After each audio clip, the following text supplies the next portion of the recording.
What's happening, guys? Welcome to another episode. So a lot has happened since the last video. So if you guys haven't been following me on Instagram, you guys can do so by following me at milanmast. The reason why I'm telling you guys about that is because I've been posting a couple things on there that haven't hit YouTube. So a couple things have happened. Number one, we hit 300,000 subscribers. 300,000, that is insane. You guys have been absolutely amazing. The support that you guys have been giving me has been unreal, and I just can't thank you guys enough for that. So that is priority number one. Thank you for 300K. Let's see what we can get to next. Number two, what else has happened? I finished up school. I just handed in my last assignment, so guess what that means? Car time! The most fascinating thing that I find about cars is their ability to excite you.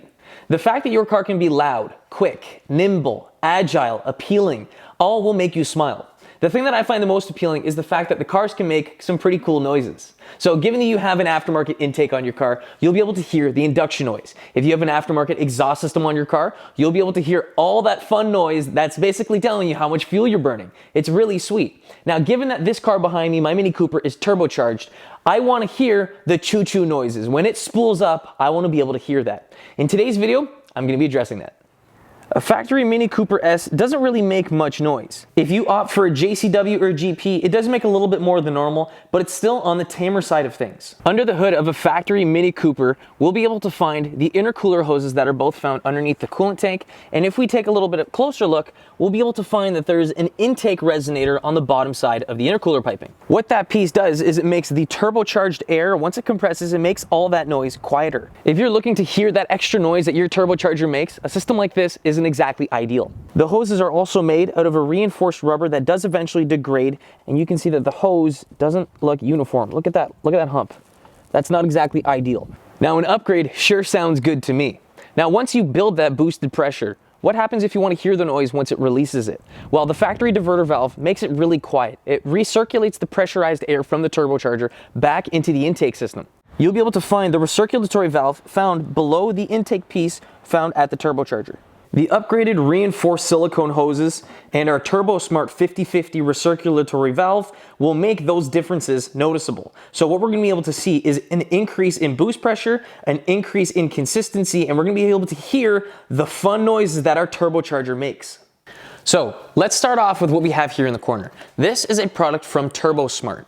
Now, this product is specifically designed for my Mini Cooper. However, they have pretty much the same thing for other cars. So what the product is it's a 50/50 recirculatory / atmospheric dump valve for the turbo system.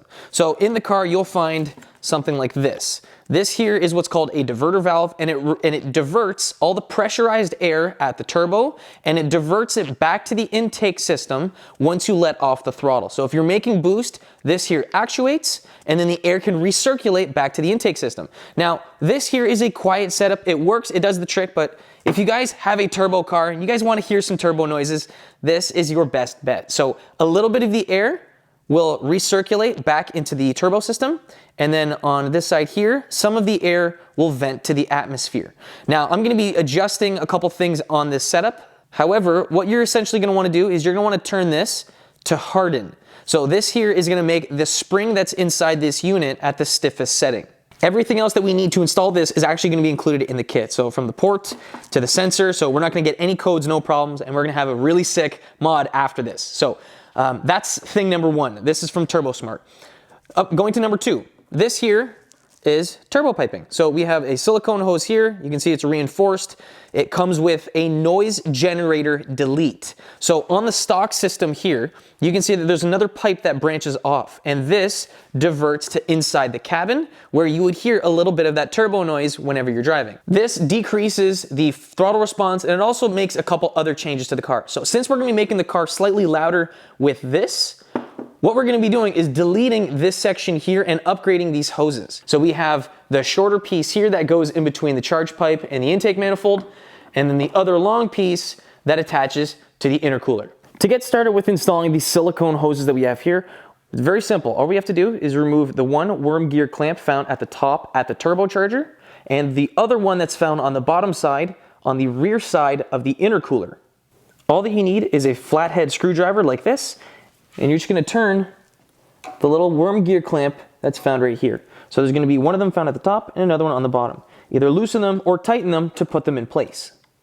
Now the nice thing about the product here from M7 Speed is that there's no resonator that's found down here on the bottom. So we're going to be able to get consistent boost pressure. It's going to be a little bit louder and it's going to flow better because all of these bends are nice. They're made out of silicone and you can see the really smooth transitions. It doesn't matter if it's a 90 degree up here or if it's even a slight bend like this. It's all smooth and the inside is reinforced silicone. If you're going to be installing these M7 hoses on a car that already had aftermarket ones, the biggest difference that you're going to see is going to be the fitment. So the fitment on the M7 parts is a lot nicer than working with something like here from Samco. As for the other piece from M7 Speed, the component bolts up to this end here, comes included with the hardware to attach it. Now there is no noisemaker that goes across here behind the intake manifold and connects into this little area here. So that piece is going to be removed. You don't need it. So that is a weight savings, and we're also going to have a little bit of simplicity to this. So it literally just connects up one end to the other, connect both clamps, and you're done. When installing the post intercooler elbow piece, removing the old piece is the hardest part, but even still, that isn't that difficult. When installing it, you want to loosen the clamps so we can slide them over top of each fitting. Try and copy the same orientation as your old hoses so that all you need to do is drop the hoses into place, slide them over top of the intercooler pipe in the intake manifold, and then snug them up so they don't leak. M7 includes instructions for their install, and they suggest reinstalling this plastic piece with a plug back onto the false firewall. But upon inspecting that area, to me, it doesn't really make sense to reinstall it. Now, it's entirely up to you, but I'm leaving mine out. That there, though, will complete the install for the M7 silicone hoses. They look good, they offer better performance than the OEM hoses, and they won't require replacing them over time. To install the TurboSmart blow-off valve, the 3 bolts securing the stock diverter valve to the turbocharger need to be removed. We also need to install a boost tap to run the vacuum-operated blow-off valve. That's going to be installed at the intake manifold. So underneath the intake box, you're going to find this. The intake manifold has a small map sensor found on the backside. Removing it is very simple. You need to disconnect the connector leading to it, along with the 8mm bolt fastener. Now, this next part is going to be super easy. The boost tap that's included in the kit is going to get sandwiched in between the map sensor and the intake manifold. The map sensor will function like normal, however we can now add a vacuum line and run it to the blow-off valve to operate it. A longer bolt is necessary to accommodate for the extra thickness of the port, and using a 4mm male hex socket, you can secure the larger bolt that's included in the kit into place. This tap has 2 available ports, so if you want to run a boost gauge in addition to this blow-off valve, you can do that and tap it into the same port. Next up, we're going to install the blow-off valve with the 3 bolts that come included with the kit. So it's going to install it down here on the bottom side of the turbocharger, right behind the inlet for it. The way that you install this doesn't really make a difference because we can turn this port to any direction we want. So as long as we have this on the full tight setting, we're ready to go. Following that, we need to connect both nipples with a silicone hose and spring clamps. From the back side of the tap, run a line to the blow-off valve and try to tuck it with the other hoses in the engine bay so that it looks super clean. Connect it facing downwards at the turbocharger. After you slide the hose over top of the nipple, slide the clamp over top of it to prevent it from coming off. You might need to use some pliers to get this done.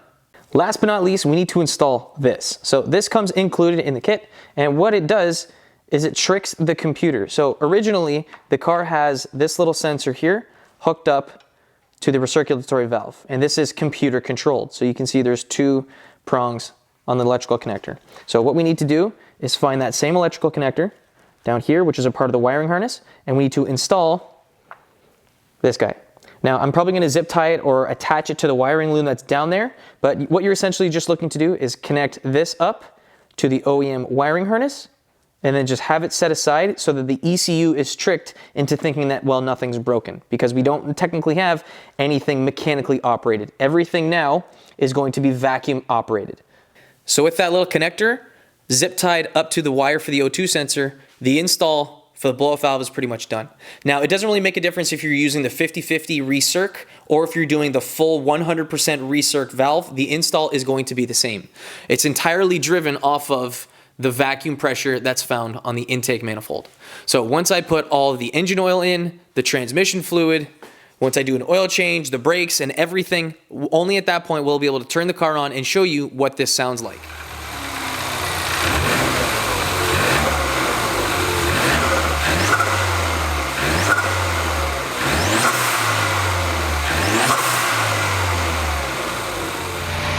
think it sounds pretty good. It's a little loud in here, but you guys still get the gist of it. Now, after seeing what you guys saw there, it kind of gives you a hint as to what's going to be coming up for the next video. That valve cover. Yeah, anyways guys, though, for this video, the boost tubes that you guys can find from M7, the intercooler, and the intake manifold piping, you can find all that in the description box. Same thing with either the full recirculatory blow-off valve or the 50/50. You guys can choose which one you guys want. There's going to be links to both of them in the description box. There is going to be a little bit of like finessing the spring pressure on the 50/50 diverter valve so that the car idles nicely and so that you get that nice like the turbo sound once you let off the throttle.